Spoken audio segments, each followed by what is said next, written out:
Welcome to Sahari cooking.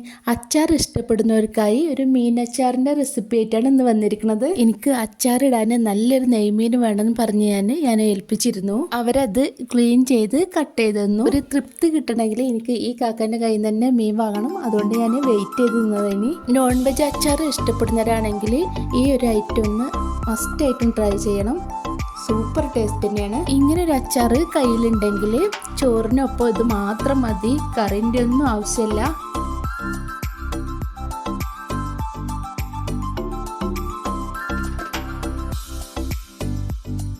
ബാക്കി ഞാൻ എൻ്റെ ഇഷ്ടത്തിനും കൂടെ ഒന്ന് കട്ട് ചെയ്ത് ക്ലീൻ ചെയ്തെടുത്തു.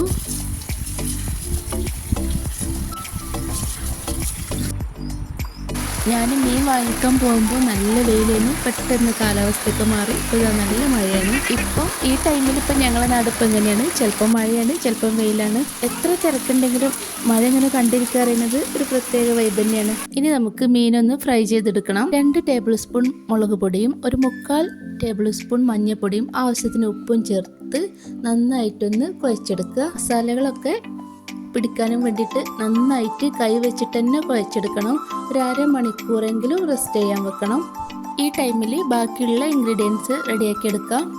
1 കപ്പ് ഇഞ്ചി ചെറുതായി കട്ട് ചെയ്തതാണ്, 1 കപ്പ് വെളുത്തുള്ളി, 1/4 കപ്പ് പച്ചമുളകും കൂടി ചെറുതായി അരിഞ്ഞെടുക്കാം. അടിയിൽ പിടിക്കാതിരിക്കാനും വേണ്ടി നോൺ സ്റ്റിക്കിൻ്റെ പാത്രമാണ് ഞാൻ എടുത്തിരിക്കുന്നത്. നല്ലെണ്ണയാണ് അച്ചാറിടാൻ ഉപയോഗിക്കുന്നത്. ആ എണ്ണയിൽ തന്നെയാണ് മീൻ ഫ്രൈ ചെയ്തെടുക്കുന്നത്.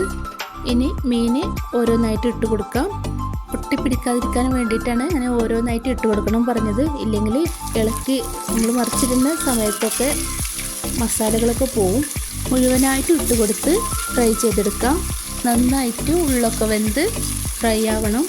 ഒരുപാട് ഫ്രൈ ആവാതെയും കരിയാതെയും കൂടി ശ്രദ്ധിക്കണം. ഇടയ്ക്കൊന്ന് തിരിച്ചും മറിച്ചൊക്കെ ഇട്ട് കൊടുത്ത് ഫ്രൈ ആക്കിയെടുക്കാം.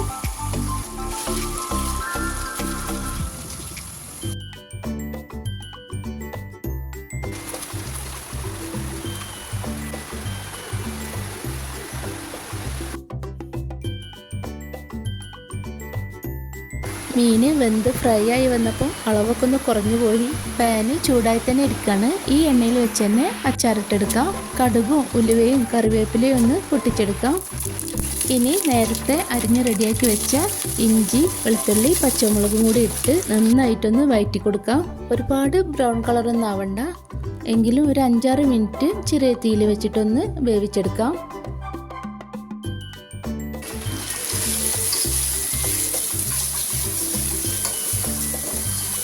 അല്പം എണ്ണൻ്റെ കുറവുണ്ട്. അച്ചാറാവുമ്പോൾ കേടുകൂടാതിരിക്കണമെങ്കിൽ കുറച്ച് അധികം എണ്ണ തന്നെ വേണം. അച്ചാർ പൗഡർ ചേർത്ത് കൊടുക്കാൻ താല്പര്യമുള്ളവർക്ക് ഇട്ട് കൊടുക്കാം. ഞാനത് ചേർത്തിട്ടില്ല എന്നുള്ളൂ.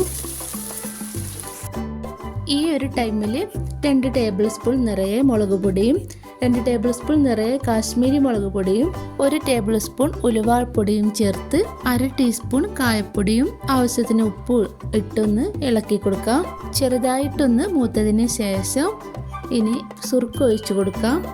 ഇഷ്ടത്തിനനുസരിച്ച് സുർക്ക ചേർത്ത് കൊടുക്കാം. ഞാൻ ഒരുപാട് ചേർക്കണില്ല, എനിക്കിത് പാക്ക് ചെയ്യാനുള്ളത് കൊണ്ട് ലീക്കാവുമെന്ന് പേടിച്ചിട്ട് ഞാൻ ഒരുപാട് ചേർക്കണില്ല. കഴിഞ്ഞ ദിവസം മലപ്പുറം സ്റ്റൈലിൽ ഒരു പുളിഞ്ചീൻ്റെ വീഡിയോ അപ്ലോഡ് ചെയ്തിരുന്നു. കാണാത്തവരുണ്ടെങ്കിൽ ഒന്ന് പോയി കണ്ടുനോക്കണം. സൂപ്പർ ടേസ്റ്റിലൊരു പുളിഞ്ചിനെയാണ്, ഒന്ന് ട്രൈ ചെയ്യണം. എൻ്റെ വീഡിയോ നിങ്ങൾക്ക് ഇഷ്ടമാണെങ്കിൽ സബ്സ്ക്രൈബ് ചെയ്ത് എന്നെ സപ്പോർട്ടും കൂടി ഒന്ന് ചെയ്യണേ.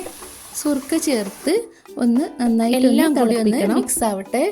എന്നിട്ട് ഫ്രൈ ചെയ്ത് വെച്ച മീനും കൂടി ഇട്ട് കൊടുക്കാം.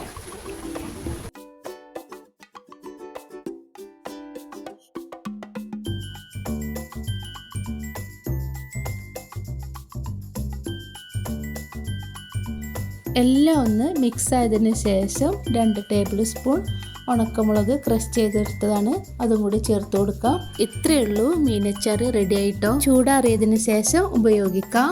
തണുത്തതിന് ശേഷം 2 ദിവസം കഴിഞ്ഞിട്ട് ഫ്രിഡ്ജിൽ വെച്ച് സൂക്ഷിക്കാം. ആ ടൈമിൽ മീനും സുർക്കയും മസാലകളൊക്കെ ഒന്ന് ചേരാനുണ്ട്. അടുത്ത വീഡിയോയിൽ വീണ്ടും കാണാം. നിങ്ങളുടെ അഭിപ്രായങ്ങളൊന്ന് കമൻറ്റ് കൂടിയും ചെയ്യണേ.